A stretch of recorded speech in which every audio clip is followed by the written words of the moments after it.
Jennifer Gilbert Jenkins is an assistant professor of School of Agriculture, and on the line right now to explain what it is. Is there a history? I believe there is. I know we had a huge hops industry here. Was there a big hemp industry in this area years and years ago? Good morning. Yes, Good morning. In fact, there was. New York State was hops was one of the major crops that we grew here. So, what are you guys looking to accomplish here? And this has nothing to do with medical. This has nothing to do with marijuana. This is all about nothing at all. This is completely different, but as it being a real positive natural resource. Yeah, well, so my specific research is really focused on learning how to grow this crop the most efficiently and effectively that we can. There are plenty of other people that are looking into different uses for the crop and growing the industry to allow folks to not just grow but then sell the crop, right? That's the key, being able to sell it. So my research really focuses on what do we need to do to get the most yield. So I have to ask you, I mean, how long ago was it that hemp was an industry here, the growing of hemp? Well, so the Declaration of Independence was written on hemp paper. Right.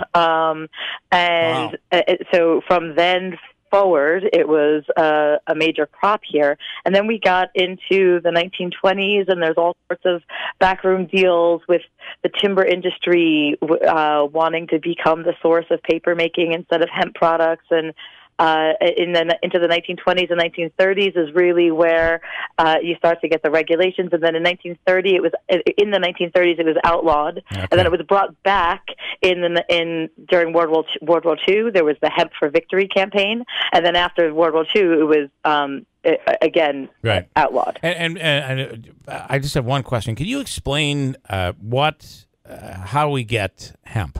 And just explain the product and where. Sure, it's a really cool crop, and we have two sort of different strands of it that have been developed. So I guess my question is, how is it different from marijuana? And of course that's where the negative. Explain the difference there. Sure. So they are the same species, but they are different in the way that field corn is different from sweet corn. So over many, many, many generations and lots of breeding, we've made it so that sweet corn is a delicious thing to eat on your plate, and field corn is something that would be disgusting if you've been into, but we use it for animal feed and we grind it up for grain use. Right? Just for these are genetically similar, but totally different. Just for the record, as a kid, we would go up into the back. There was a farmer that had a field, and we called it cow's corn. And when it is young, you can eat it, but it's not necessarily good to eat a lot. But then it gets really hard as it matures. But when it's young, it's like sweet corn, but not good to eat it. Anyway, continue. I'm sorry. Right. So what's been bred differently for hemp and marijuana is that industrial hemp only has 0.3% THC or less. So it cannot go over 0.3% THC, and THC would be the chemical in marijuana that makes it a recreational drug. And so that chemical is absent from hemp. And so the whole thing that makes marijuana doesn't exist in hemp. Is that the case too for what our forefathers used, or did they really use the marijuana plant to create? No, I believe that they were using a hemp plant, but by that point, you really did have different strains. Okay, got it. So do you manipulate that? Are you able to manipulate so every plant that you grow, you lean it more towards growing it into the hemp product? No, it already is. So the seeds that you're growing are already hemp seeds. So I see. You're not all of a sudden going to you're not going to plant field corn and all of a sudden have sweet corn in your field. Right. Right? And so it doesn't just change. It's the genetics of the plant that have been selected for over many, many, many generations. It's not just all of a sudden going to jump back. Go ahead. Well, I hate to harp on this, but I'm getting an education here. when we talk about the two different strains, like, so you could have marijuana or you could have hemp, and there are two different strains and they're completely different. I know you said that.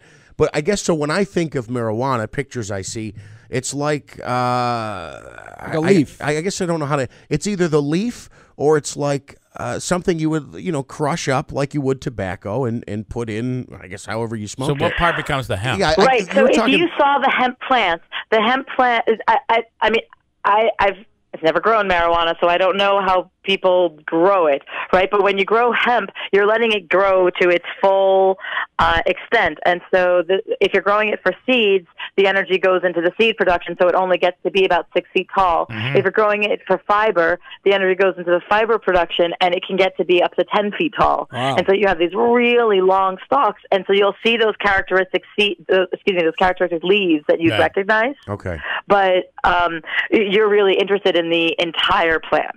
Okay, and we are running against the clock here, so I want to throw out some quickies. And I'm sorry that we sound so ignorant, but we are. I'm happy to educate. That's what I'm here for. The governor seems to be. Here's something interesting. Nearly $600 million worth of industrial hemp is imported into the United States every year. Now, that could be made right here in upstate New York, right?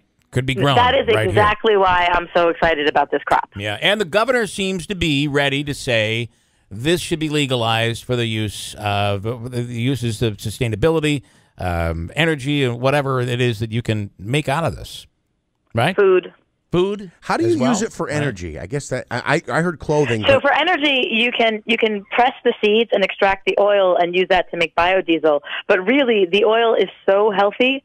The omega-3 fatty acids and the omega-6 fatty acids are even better than fish oil. And so this is such a healthy crop to eat that it's almost a waste to use it for biodiesel. It's much better to use it as a food crop. And how do you eat it? Is it like cooking, like olive oil? Pass the arugula and the hemp. How do you do it? So yes, one of the things that we're looking into are eating the greens, and the greens are healthy, but they're not nearly as healthy as the seeds are. And so you can walk into Wegmans and buy a bag of hemp seeds, just like you could buy a bag of sunflower seeds. And so you can use that in smoothies. There are hemp seeds in granola bars. It's the seed that's really the healthy part of the plant. All right, and that is available now. We can legally buy those now?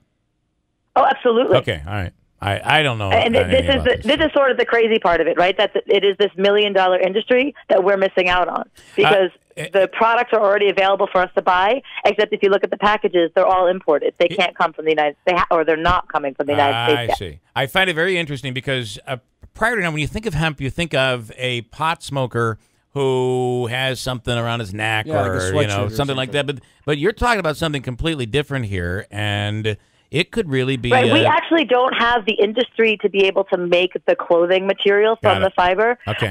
It's not compatible with the stuff that we have here. All right. Well, I am out of time, but I really want to do this again because I think this is interesting. Maybe when you can come in and we can actually see products and the things that can be done with it. Jennifer Gilbert Jenkins, thank you so much for taking the time this morning.